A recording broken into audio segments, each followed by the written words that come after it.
Selanjutnya kami persilahkan Dr. Doni untuk memaparkan paparannya yaitu tentang pasca medis setelah vaksin. Silakan Pak Dokter, 30 menit Pak Dok. Terima kasih.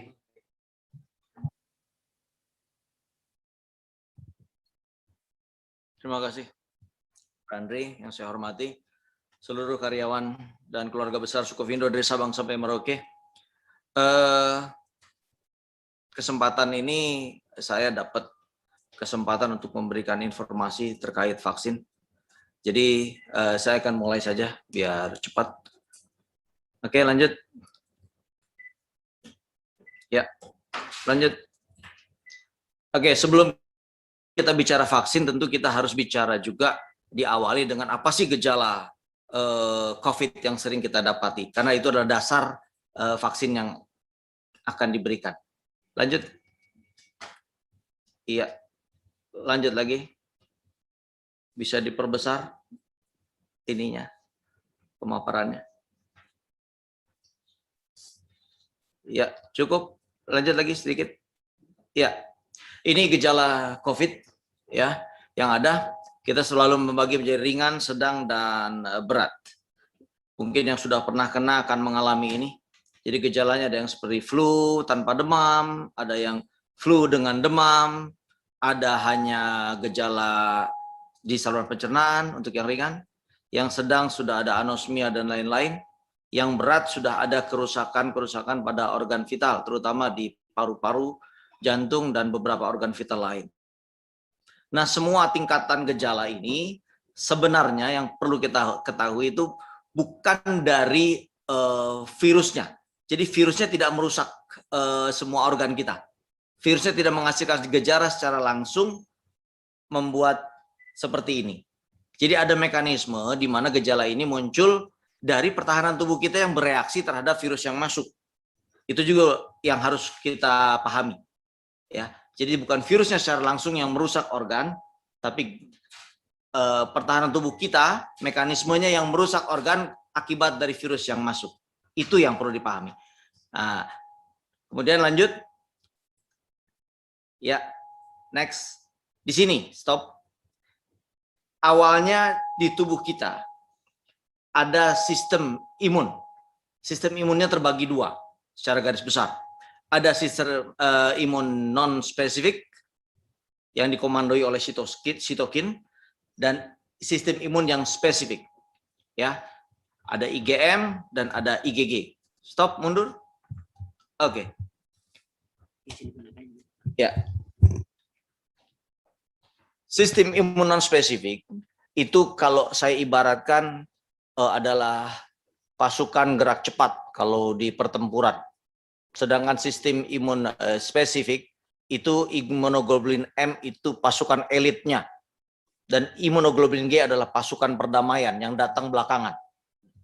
Jadi setiap ada antigen, bakteri, virus, dan sebagainya yang masuk ke tubuh, yang bergerak dulu adalah sistem imun non-spesifik. Sel darah putih dan berbagai sistem imun yang komandonya dipegang sama sitokin. Sitokin ada protein yang ada di tubuh kita.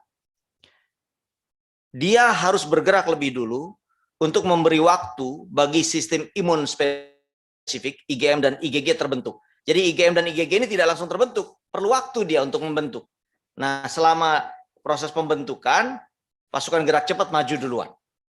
Komandonya sitokin. Cuma permasalahannya, seringkali sitokin ini berlebihan dalam memberi komando. Jadi sitokin itu memanggil seluruh pertahanan tubuh ke tempat perang. Nah, sering yang sebenarnya dia akan cocok. Musuh jumlahnya sekian, pasukan yang datang sekian. Jadi imbang gitu ya. Tapi seringkali berlebihan. Musuh yang masuk sedikit, reaksinya berlebihan. Sehingga apa? Medan pertempuran, organ-organ tubuh menjadi rusak. Karena peradangan hebat terjadi. Nah, inilah gejala-gejala yang kita lihat muncul pada kasus COVID. Gitu. Nah, setelah proses itu, imunoglobulin M terbentuk, pasukan elit. Kalau dia sudah datang, masalah selesai. Virus bisa dimatikan. Kemudian, beberapa waktu selanjutnya, imunoglobulin G akan hadir untuk menjaga perdamaian. Karena dalam waktu yang tidak berapa lama, setelah pertempurannya selesai, IgM akan menghilang dari tubuh. Tubuh akan dijaga oleh IgG. Sehingga suatu saat bila ada virus yang sama masuk, pasukannya sudah ada. Jadi tidak akan parah. Artinya langsung bisa diserang oleh respon imun spesifik dari IgG ini. Oke, lanjut. Ini yang jadi gambarannya. Yang pertama, Anda bisa lihat di situ, bila kita kena virus COVID masuk, ada onset gejala.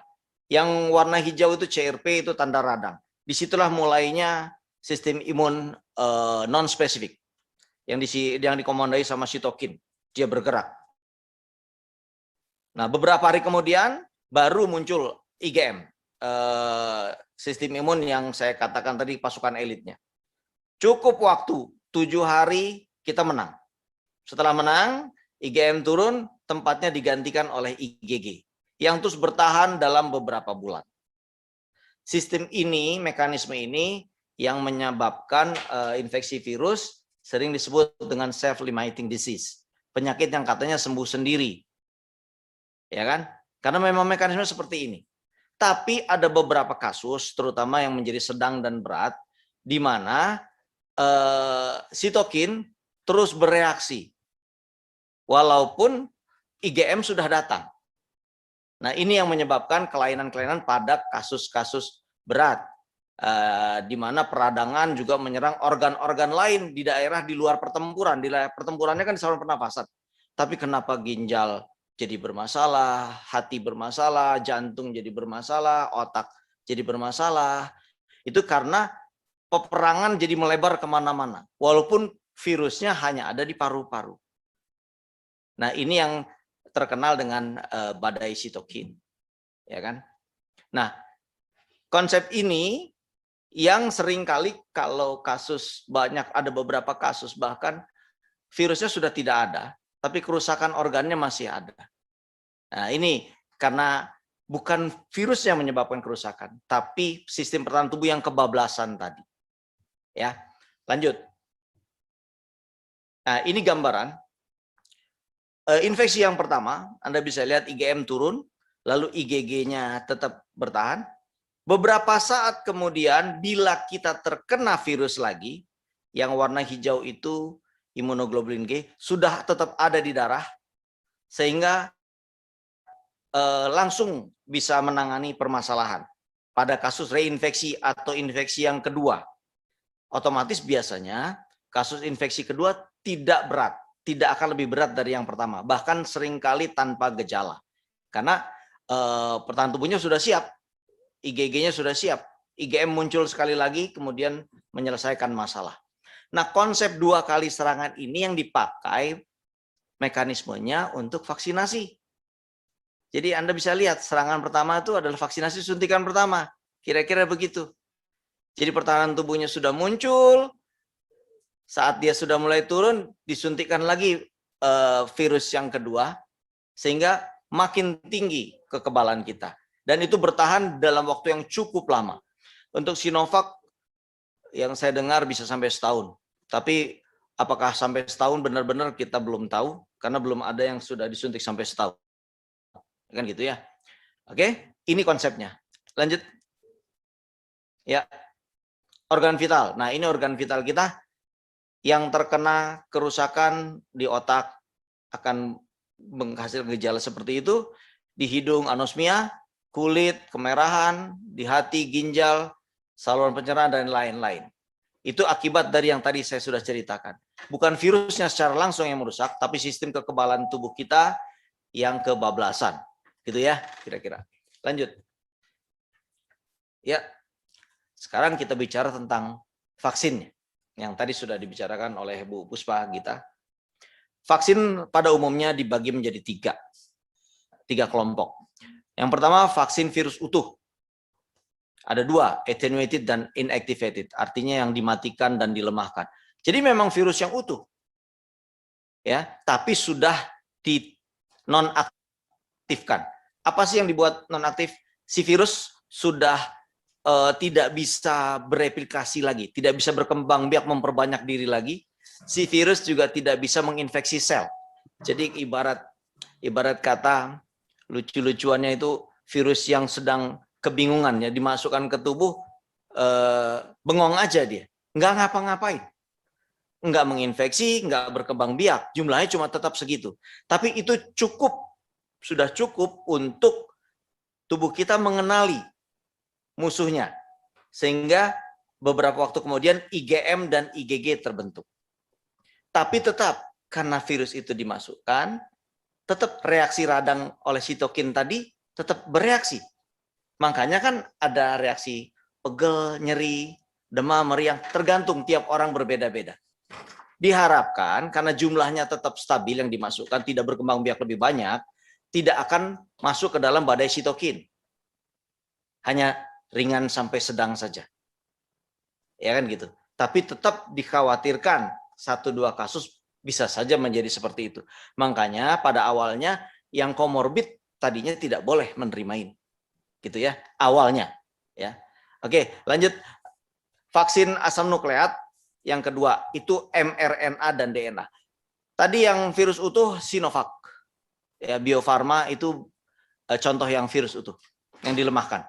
Kalau yang asam nukleat mRNA ini Moderna, Pfizer.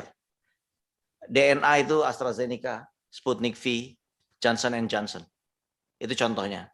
Kalau yang mRNA gini, yang dimasukkan bukan virus utuh, hanya material genetik dari virusnya yang diambil, yang dimasukkan ke tubuh kita.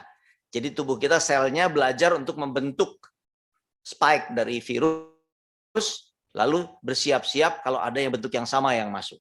Jadi virus itu tidak. Tapi reaksinya akan tetap ada. Karena sesuatu zat asing yang dimasukkan akan memicu yang tadi, respon imun non-spesifik tetap bereaksi. Makanya demam, pegel, nyeri tetap ada. Oke, itu tadi kriteria virus utuh yang dilemahkan seperti apa. Kemudian untuk Sinovac, uji klinisnya tadi sudah dijelaskan oleh Bu Puspa. Bisa lanjut. Oke, lanjut. Ini jenis vaksin yang akan masuk ke Indonesia. Ya, ada AstraZeneca, ada Pfizer, ada Moderna, ada Sinovac, dan lain-lain. Ada perbedaan macam-macam, tadi efikasinya sudah diterangkan oleh Bu Puspa. Kemudian ada masalah penyimpanan yang paling penting adalah Sinovac yang sudah banyak dipakai. Bisa stabil di suhu cuma 2-8 derajat Celcius. Berbeda dengan Pfizer yang harus minus 70 derajat, Moderna yang harus minus 20 derajat.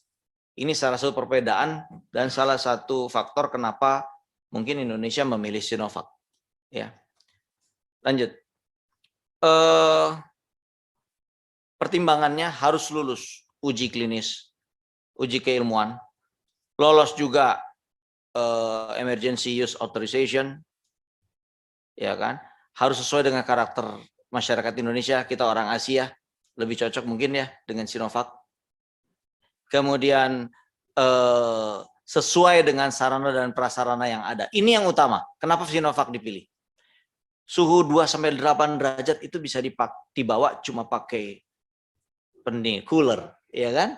Bayangkan kalau kita masukkannya yang Pfizer minus 70 derajat, di mana puskesmas punya freezer sebesar itu? Ya kan, ke pulau-pulau dan sebagainya. Itu agak lebih repot. Jadi memang sangat cocok untuk vaksinasi massal menggunakan Sinovac. Oke, lanjut. Ya. Nah, ini sering ada pertanyaan. Dok, ada beberapa hal yang tadinya boleh, kenapa menjadi tidak boleh? Yang tadinya tidak boleh, yang utama menjadi boleh. Nah, kontraindikasi pemberian vaksin awalnya berdasarkan uji klinis. Uji klinis itu gini, saat fase 3, uji klinis hanya dilakukan umur 18 sampai 59 tahun ya. Tidak memasukkan orang komorbid, tidak memasukkan ibu hamil, tidak memasukkan orang yang sudah lansia. Jadi berdasarkan uji klinis, hanya yang diujilah yang boleh. Di luar itu tidak boleh. Di medis kan seperti itu. Berdasarkan uji klinis, hanya yang diujilah yang safe. Walaupun yang lain safe, tapi kalau tidak dimasukkan dalam uji klinis, dianggap tidak boleh. Itu kenapa waktu awal lansia tidak boleh, ya kan gitu. Komorbid tidak boleh, gitu kan? Nah, komorbid apa sih? Nah, ini penyakit-penyakit komorbid yang ada.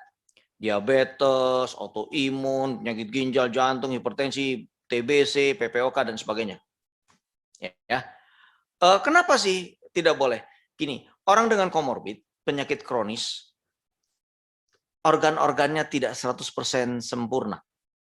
Pasti sudah ada yang rusak. Tidak seperti orang yang fit. Bagaimana kalau virus itu dimasukkan lalu menghasilkan reaksi berat? Itu kenapa pada komorbid sering dapat kalau infeksi dia langsung kena yang berat kan. Terus juga bisa menyebabkan kematian. Karena organ-organnya tidak 100% lagi fit seperti kita yang masih normal.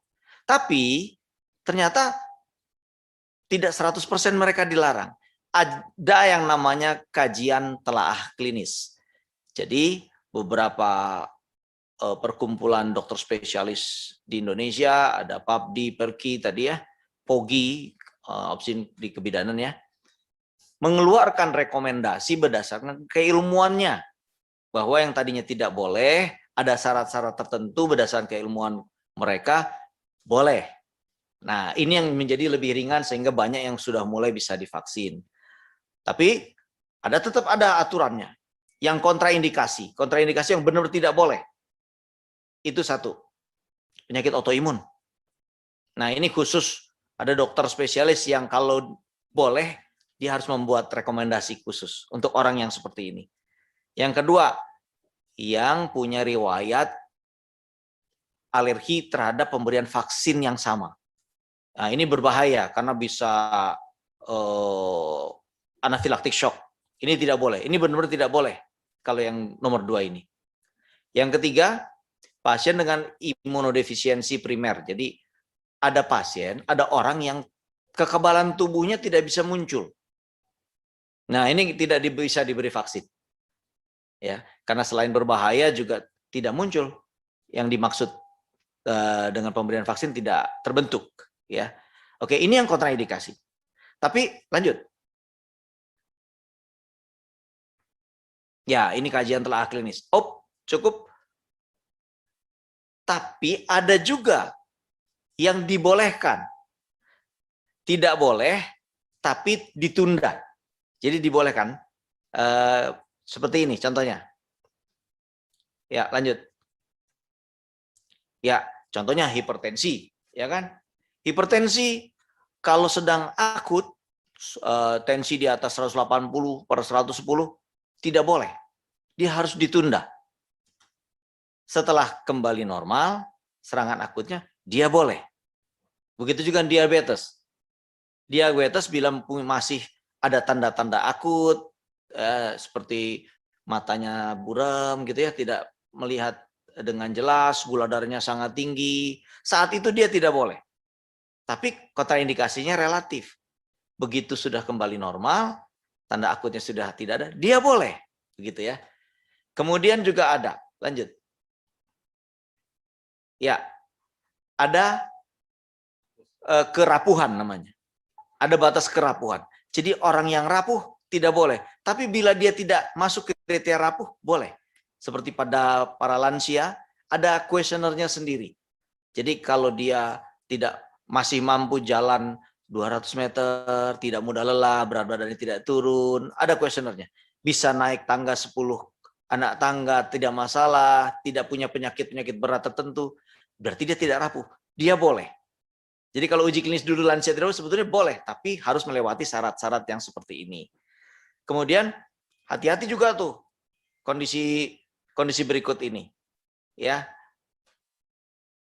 Pasien yang trombositopeni, yang punya gangguan pembekuan darah. Boleh, tapi hati-hati. Kenapa? Karena disuntiknya kan intramuskular. Begitu disuntik, takutnya ada perdarahan. Nah, itu juga harus hati-hati. Pasien yang epilepsi, gangguan saraf, hati-hati. Ini yang perlu hati-hati semua. Ya. Kemudian yang perlu hati-hati juga, lanjut. Ya. Oke, sebentar. Yang perlu hati-hati juga adalah pasien yang masih dalam kondisi penyakit akut. Termasuk apa? Demam, batuk pilek, itu juga dalam kondisi akut. Jadi dia harus ditunda sampai demam batuk pileknya hilang. Setelah itu boleh disuntik. Kenapa demam batuk pilek tidak boleh? Yang pertama, serangan batuk pilek dan demam itu membuat pertahanan tubuh sedang sibuk mengurusi penyakit yang satu. Saat dimasukkan, jadi terbagi dia. Kedua, bisa memperparah juga. Karena reaksi sistem imun non-spesifiknya jadi juga bekerja double kan. Yang ketiga, kenapa demam dan batuk pilek dianggap tidak boleh saat lagi serangan akut?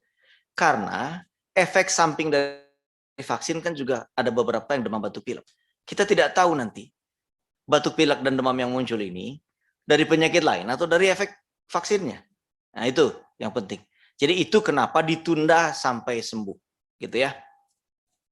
Oke, sekarang kita lanjut. Kalau sudah masuk ke kondisi itu, sebelum divaksin, apa yang mesti kita kerjakan? Ya dong. Yang pertama, kita harus lihat kondisi kesehatan kita. Kita nilai sendiri dulu kondisi kesehatan kita. Ya, menilai sendiri. Komorbid, apakah kita bagian dari komorbid? Kemudian, apakah kita masuk kontraindikasi, kita alergi sama vaksinnya? Terus, apakah kita masuk dalam yang tadi tuh, rapuh atau tidak? Kalau ternyata kita tidak masuk, lanjut. Nah, tetap kalau ada lanjut kelainan-kelainan seperti ini, tuh tadi demam batuk pilek, harus dikonsultasikan ke dokter.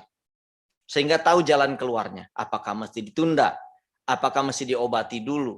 Sampai benar-benar fit, tidak rapuh, baru bisa. Contohnya, ada lagi yang terakhir tuh, konsumsi obat-obat tertentu. Itu harus dikonsultasikan ke dokter. Karena ada beberapa obat yang mengganggu proses pembentukan kekebalan tubuh. Jadi, dokter harus menghentikan dulu. Kemudian juga bagaimana dengan orang hamil dan berencana hamil? Karena memang POGI menggariskan untuk orang hamil tidak boleh divaksin dulu. Karena uji klinisnya belum ada. Tapi ibu menyusui sudah boleh. Ya, jadi orang hamil setelah melahirkan baru divaksin. Sedangkan kalau Anda berencana untuk hamil, tunda rencana hamilnya dulu. Vaksin dulu. Setelah 1 bulan dari vaksin kedua, silahkan hamil. Gitu, berbeda ya. Kalau hamil, melahirkan dulu baru vaksin. Kalau tunda kehamilan, kalau rencana hamil, kehamilannya yang ditunda dulu. Gitu caranya. Oke, lanjut. Ini persiapannya sebelum kita vaksin. Ini banyak yang tanya ke saya, handphone saya bunyi terus sebelum pada berangkat vaksin. Nah, ada yang ke Telehome Care, ada yang langsung ke saya, ada yang ke program pelayanan yang lain. Semua bertanya dengan macam-macam deh. Ya ini yang sebelum sekarang dengan kondisi ini kita bisa langsung jelaskan. Sebelum vaksin tuh jangan pernah minum dan makanan yang mengandung alkohol. Minimum 2 hari sebelum vaksin sampai dengan 2 minggu setelah vaksin yang terakhir. Kenapa? Alkohol membuat pertahanan tubuh tidak muncul karena mengganggu proses di hati. Jadi buat apa? Kalau divaksin pertahanan tubuhnya nggak muncul, gitu ya. Lanjut. Jangan aktivitas berat dan jangan olahraga berlebihan. Olahraga boleh, tapi aktivitas berat dan olahraga yang berlebihan sebelum divaksin membuat daya tahan tubuh kita jadi turun. Bagaimana mau memproduksi daya tahan tubuh kalau kondisinya sudah berat? Energi sudah terpakai berlebihan di situ. Jadi menjelang vaksin, rileks saja. Olahraga ringan saja. Lanjut. Lakukan istirahat cukup. Ya, pasti. Cukup kebutuhan nutrisi. Oke. 1 minggu sebelum divaksin, makanlah protein yang banyak. Karena bahan bakunya pertahanan tubuh, imunoglobulin M dan imunoglobulin G kan protein. Ya, jadi saat tubuh membentuk, bahan bakunya ada.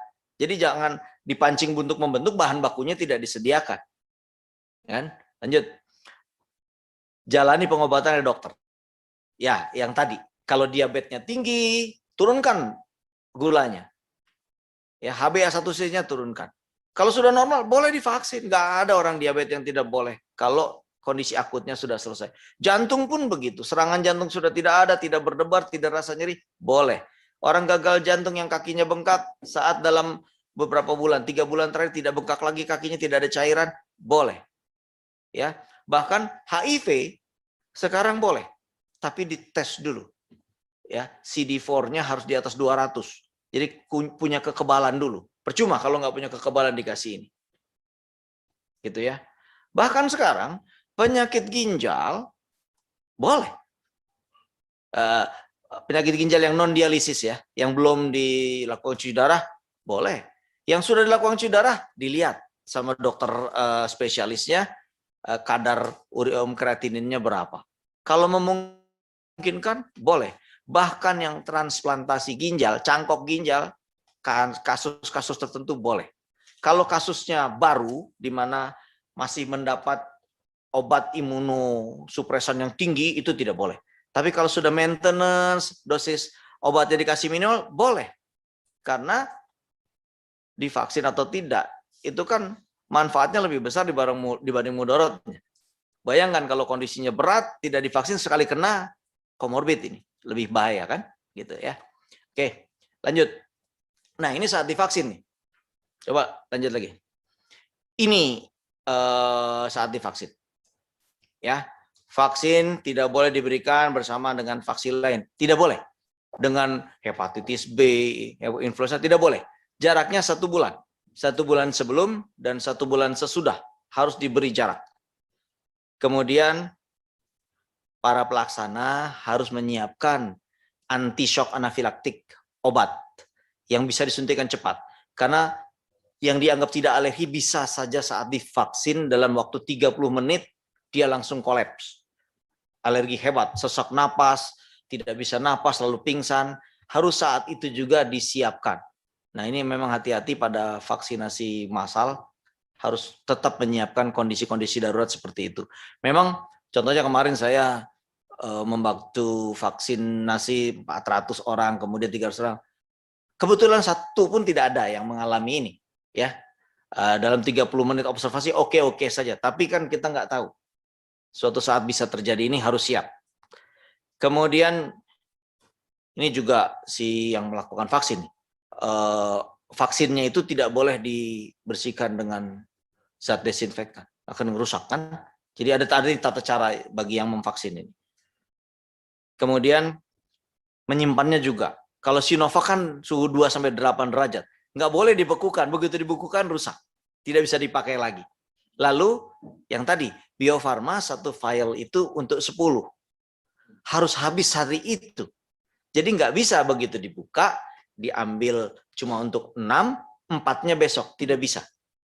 Jadi harus dihitung 10 orang siap saat itu juga. Ditunda, rusak sisanya.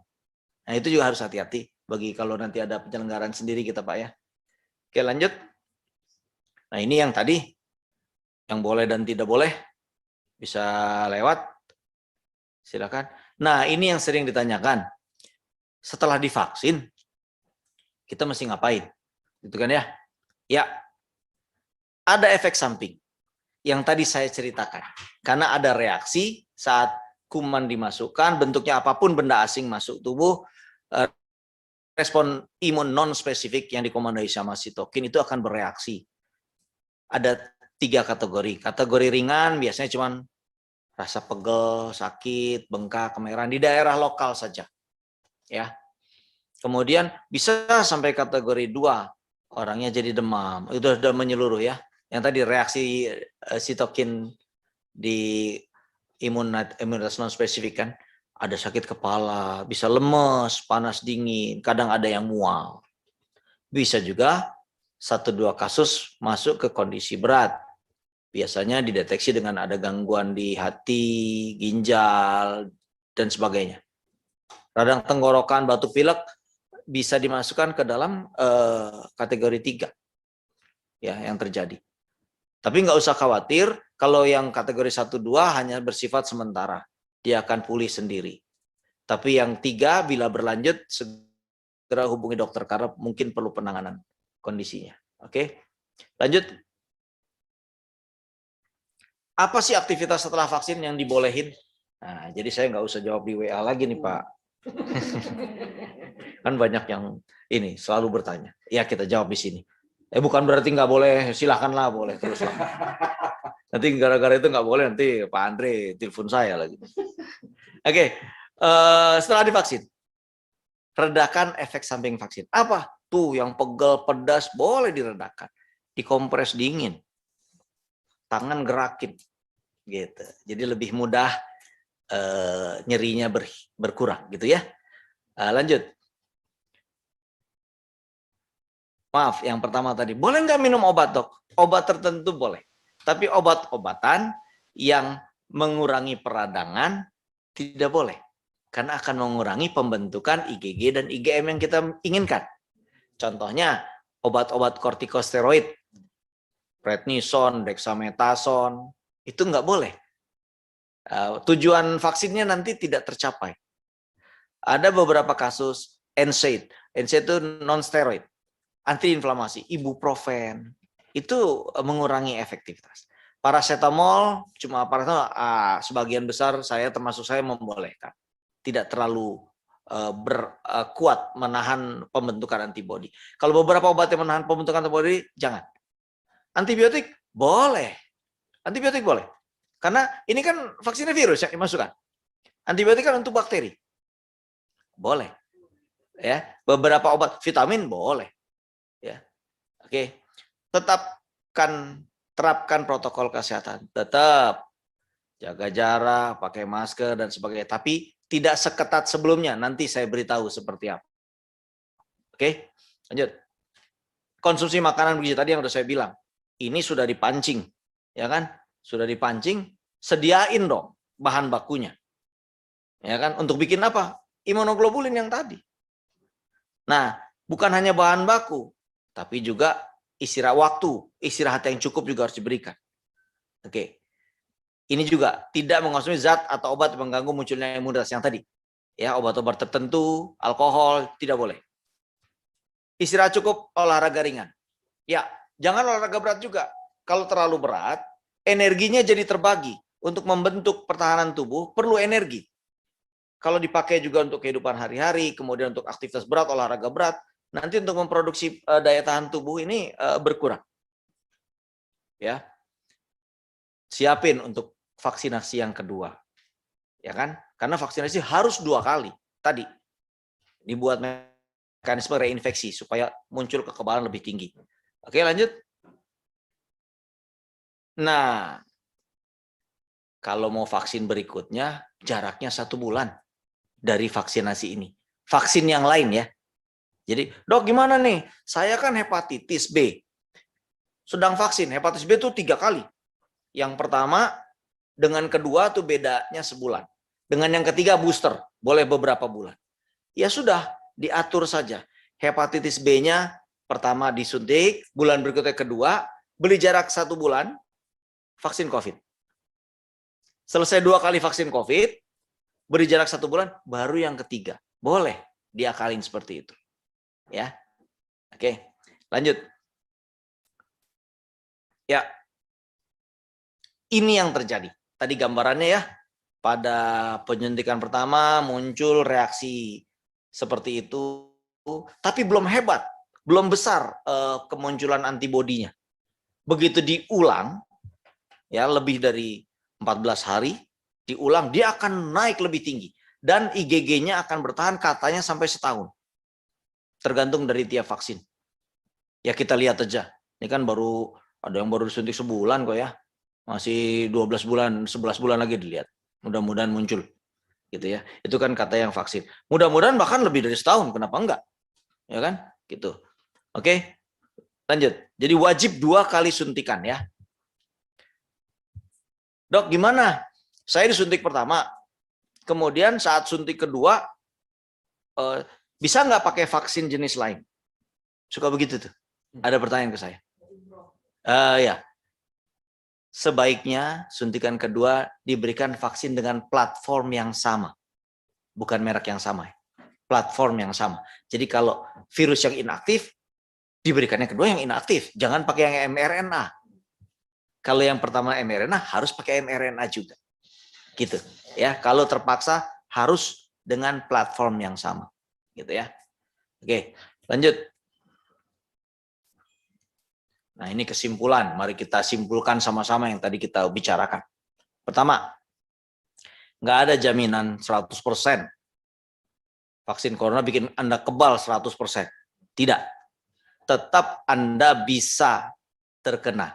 Tapi bila, catatan ya, bila setelah divaksin pertahanan tubuh Anda fit, bagus, terbentuk bagus. Tidak semua orang terbentuk. Tidak semua orang terbentuk maksimal, bahkan ada yang tidak terbentuk. Ingat itu. Kita bicara yang terbentuk 100% pun tetap bisa kena COVID. Hanya biasanya OTG. Tidak ada gejala. Bahkan kalau gejala ringan-ringan saja, bahkan ini kena apa enggak ya? Gitu ya. Nah, itulah fungsi dari vaksin. Yang kedua, nah ini juga banyak pertanyaan. Antibodi pasca vaksin nggak langsung terbentuk. Perlu waktu. Makanya sering tuh ada cerita, baru vaksin pertama saya kena nih. Pas diperiksa, kok saya COVID? Padahal saya udah divaksin. Kan tadi gambarnya.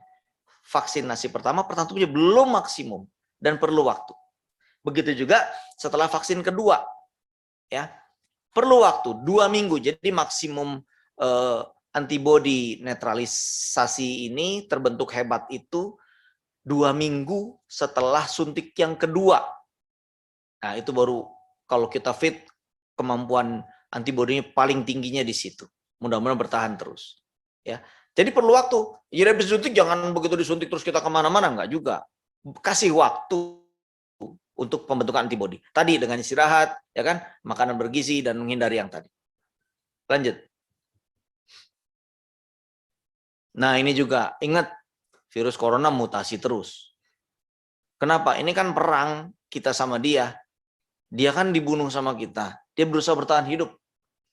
Bermutasi. Kita juga bermutasi. Vaksinasi kan cara berpikir kita. Cara mutasi kita dalam berpikir. Sama-sama adu pintar. Dia berubah, kita juga berubah.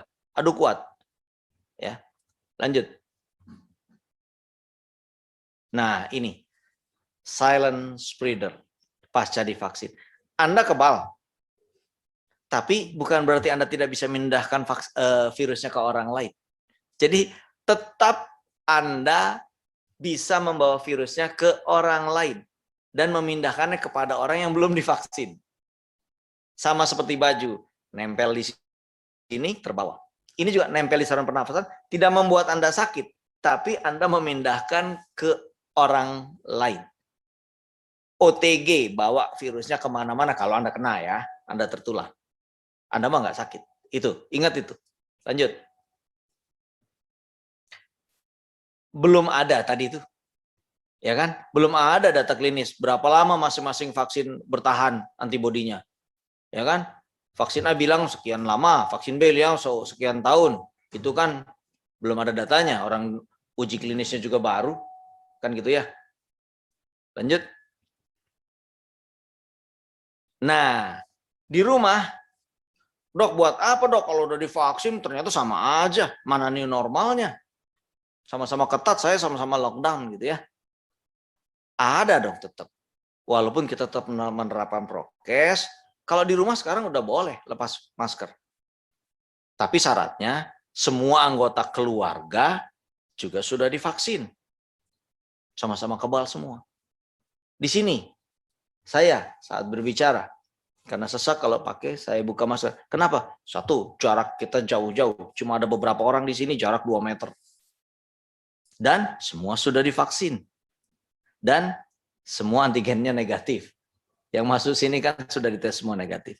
Jadi lebih rileks, walaupun tetap hati-hati. Nanti boleh nggak ngobrol-ngobrol sama teman-teman setelah divaksin? Boleh. Tapi usahakan tetap di ruang terbuka. Jadi tetap hati-hati. Di ruang terbuka, boleh nggak saat ngobrol nggak pakai masker? Kalau semuanya sudah divaksin, teman yang diajak ngobrol di ruang terbuka, boleh-boleh saja. Jadi tetap ada relax, walaupun tetap prokesnya dijaga. Ya, oke, lanjut. Ya, oke, lanjut. Ini saran saya. Lanjut.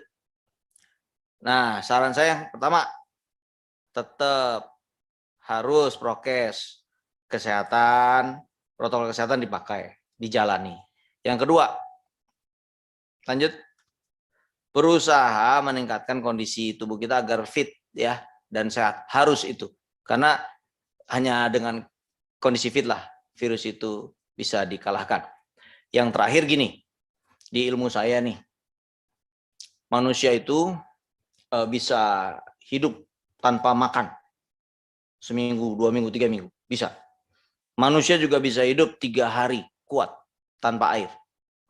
Bahkan beberapa manusia bisa hidup tanpa oksigen, 10 menit juga ada ya penyelamnya. Tapi percaya, nggak ada satu manusia pun yang bisa hidup 1 menit aja tanpa harapan. Jadi peganglah harapan itu selama pandemi bahwa ini akan berakhir. Karena cuma itu yang kita punya. Ya. Jadi lanjut, doa terus semoga pandemi ini bisa berakhir. Jadi kita bisa kembali seperti semula dengan new normal dan kita bisa sehat terus dan bisa ketemu terus di sini. Oke, dari saya cukup demikian. Mudah-mudahan sharing ini bisa bermanfaat buat kita semua. Saya tutup. Terima kasih. Assalamualaikum warahmatullahi wabarakatuh. Waalaikumsalam warahmatullahi wabarakatuh. Teman-teman semua, mari kita berikan big applause buat Dr. Doni. Makasih dok. Jadi kesimpulannya setelah divaksin, gitu ya, jangan menggunakan vaksin secara bersamaan. Jadi tunggu sampai vaksin berikutnya. Kepada teman-teman yang mempunyai komorbid, jangan khawatir. Konsultasi sama dokter sebelum divaksin, biar clear, biar jelas, boleh atau tidaknya. Selanjutnya adalah mari kita berdoa pandemi segera berakhir, tetapi protokol COVID harus diselesaikan. Kita lanjut.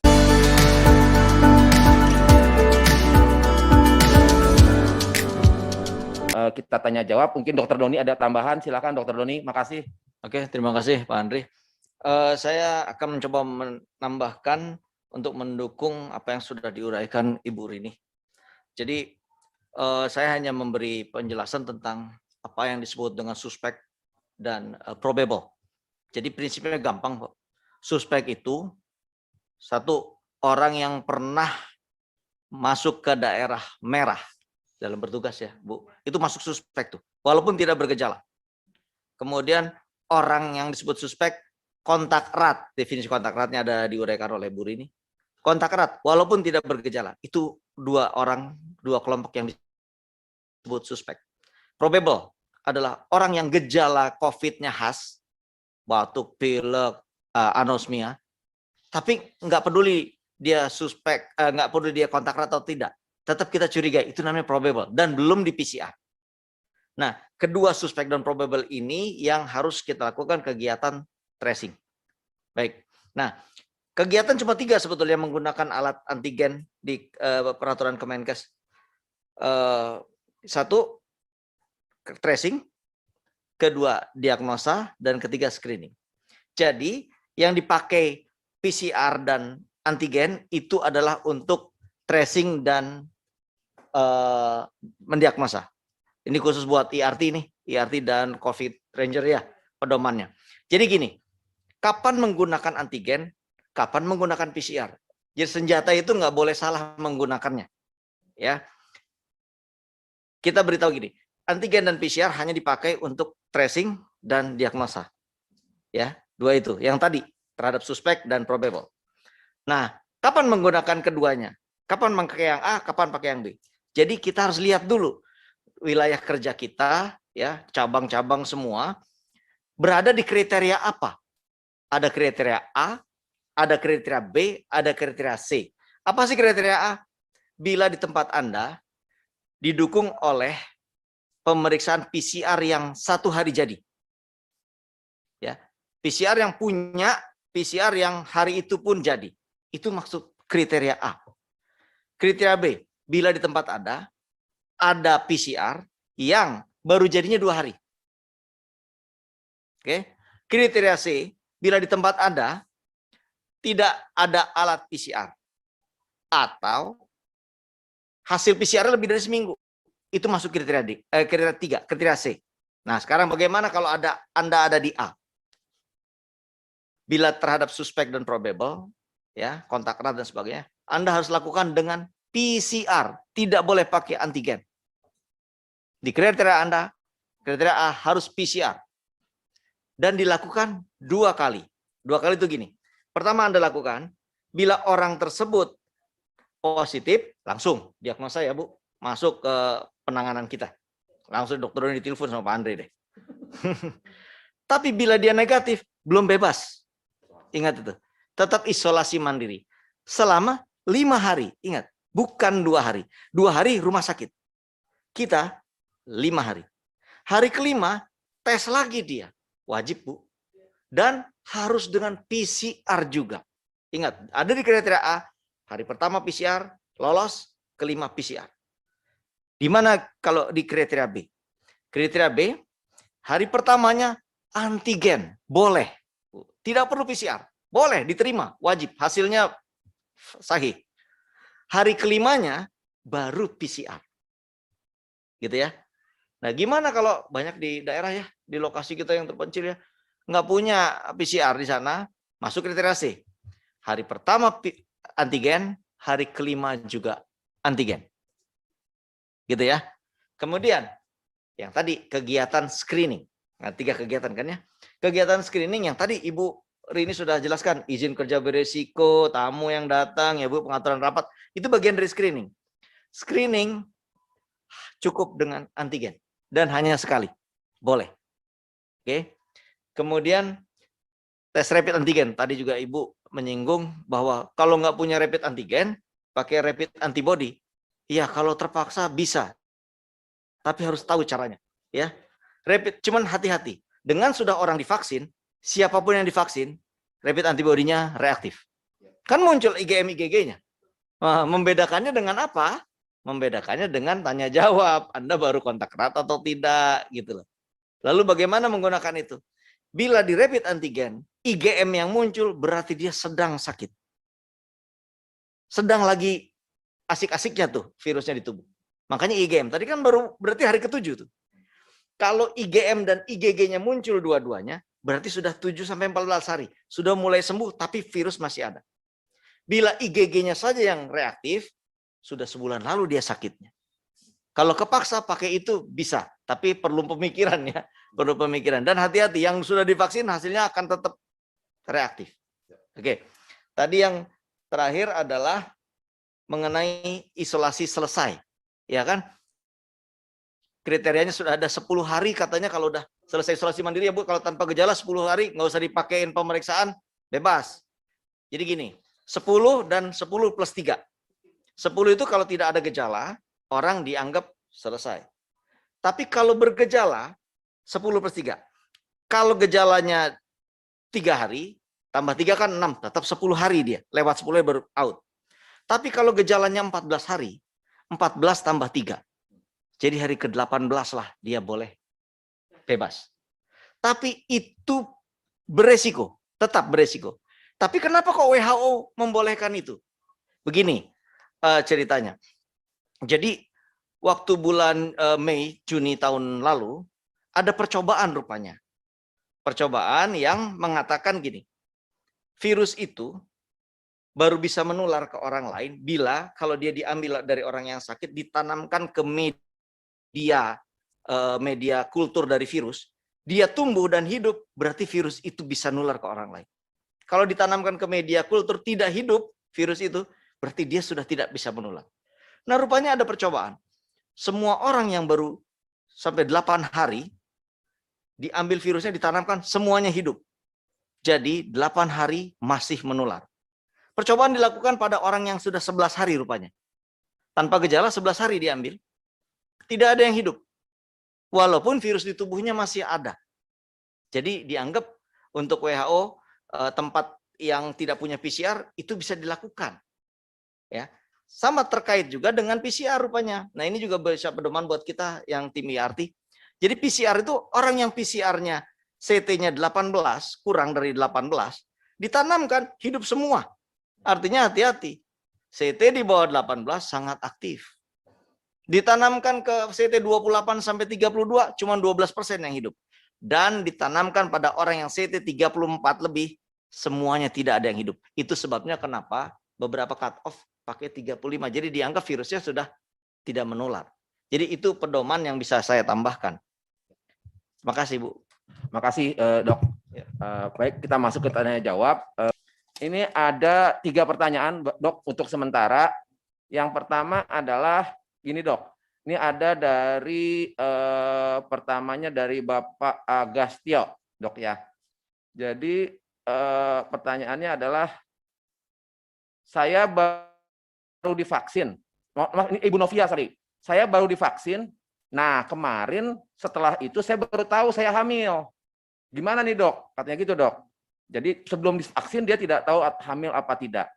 Yang kedua adalah Dok, apakah vaksin aman untuk pasien dengan kondisi hanya memiliki 1 ginjal?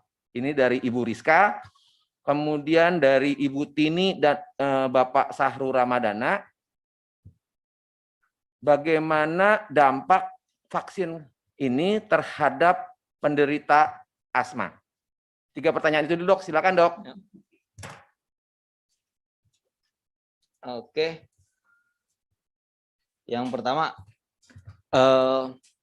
divaksin, nggak taunya hamil. Itu vaksin pertama atau kedua? Pertama Dok. Oke, vaksin yang pertama. Jadi sebetulnya Bu, secara medis, imunoglobulin yang terbentuk bila kita divaksin juga akan dihantarkan masuk ke plasenta. Jadi dapat pada janin. Janin kita jadi juga dapat ya secara pasif. Sebetulnya tidak ada catatan atau data yang membahayakan bagi janin. Ini kenapa orang hamil dilarang? Karena uji klinisnya belum ada. Sebetulnya itu. Dampak merugikannya bahwa vaksin ini kemudian membuat cacat janin atau menjadikan keguguran, tidak ada. Jadi belum ada dampak ke arah sana, belum ada catatannya. Jadi kita berharap ini bukan akan berdampak berbahaya. Jadi tidak apa-apa. Cuma kalau dia pertama, karena memang uji klinisnya belum ada, jadi yang kedua jangan dulu. Kalau saran saya, suntik keduanya jangan dulu. Yang pertama biarkan saja, antibodi antigen yang terbentuk kan tidak terlalu besar, ya kan? Lanjutkan kehamilan Anda, nanti diulang setelah bayinya dilahirkan, diulang dari awal lagi suntikannya. Tahun depan, jadi mudah-mudahan gitu ya. Jadi nggak usah terlalu khawatir untuk itu. Kemudian yang kedua, apa Pak tadi? Oh, berbahayakah vaksin pada orang yang dengan 1 ginjal? Inilah hebatnya manusia. Manusia dikaruniai 2 ginjal. Jadi 1 ginjal hilang pun selama ginjal yang 1 masih normal, hidup kita normal. Itu sebabnya orang boleh mendonorkan ginjalnya kepada orang lain. Jadi dengan 1 ginjal tidak masalah. Boleh-boleh saja. Selama ginjalnya baik dan tidak sedang bermasalah. Ginjal yang 1 itu. Karena orang yang dengan ginjal 2 tapi sudah cuci darah kan artinya fungsi ginjalnya sudah di bawah 50%. Masih bagus yang ginjalnya 1 tapi normal. Yang sedang cuci darah pun dalam kasus-kasus batas tertentu boleh saja divaksin. Gitu ya. Jadi aman-aman saja dan boleh-boleh saja. Pertanyaan ketiga, dampak vaksin untuk asma. Gini, bukan kontraindikasi asma, tapi harus hati-hati yang memvaksin. Kenapa? Basicnya asma adalah reaksi alergi. Jadi, bila ditakutkan zat pada vaksin itu menstimulasi alerginya, tentu bahaya. Tapi kalau zat pada vaksin tidak menstimulasi alergi, tidak masalah untuk asma. Jadi, boleh-boleh aja pasien dengan asma, asal tidak ada syaratnya. Ya, boleh-boleh divaksin, asal ada aturannya untuk orang asma. Dia tidak sedang dalam kondisi akut. Apa tuh kondisi akut? Sering kelelahan, terbangun saat tidur, sudah menggunakan 3-5 kali inhaler baru bisa lega, itu sedang dalam kondisi sesak yang akut. Tidak boleh saat itu vaksinnya masuk. Jadi selesaikan dulu permasalahannya, gejala akutnya dihilangkan, boleh-boleh saja asma divaksin. Jadi itu. Baik, makasih Dok. Teman-teman semua, kalau saya lihat pertanyaan ada 100 jumlahnya. Teman-teman semua, terima kasih atas pertanyaan-pertanyaannya. Izin nanti panitia akan merekap dan menyampaikan jawaban-jawabannya. Nanti jawaban-jawaban sebagaimana kita biasa, kita bisa diakses. Nanti Dokter Doni, mungkin Bu Gita, izin Bu Gita, kalau kami di Sukovindo tidak bisa menjawab, nanti kami hubungi Bu Gita untuk meminta jawabannya ya Bu Gita. Dokter Doni, Bu Rini. Boleh Pak, silakan. Ya, makasih Bu Gita. Teman-teman semua, mengingat hari ini adalah hari Jumat, sekian yang dapat kita sampaikan. Terima kasih banyak kepada Bu Gita atas waktunya. Terima kasih Dok atas waktunya. Terima kasih Pak. Bu Rini atas waktunya, atas pemaparannya. Teman-teman semua, mohon maaf salah kata, salah ucap. Saya selaku moderator kembali akan menyampaikan ini kepada MC untuk acara selanjutnya. Terima kasih. Wassalamualaikum warahmatullahi wabarakatuh. Waalaikumsalam warahmatullahi wabarakatuh. Terima kasih kami ucapkan kepada Bapak Andre Esfandiari selaku moderator. Dan kami ucapkan terima kasih kembali kepada Dr. Doni M. Salahuddin.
Sama dengan bekerja dari rumah. Demikian Pak Andre. Makasih Bu Rini.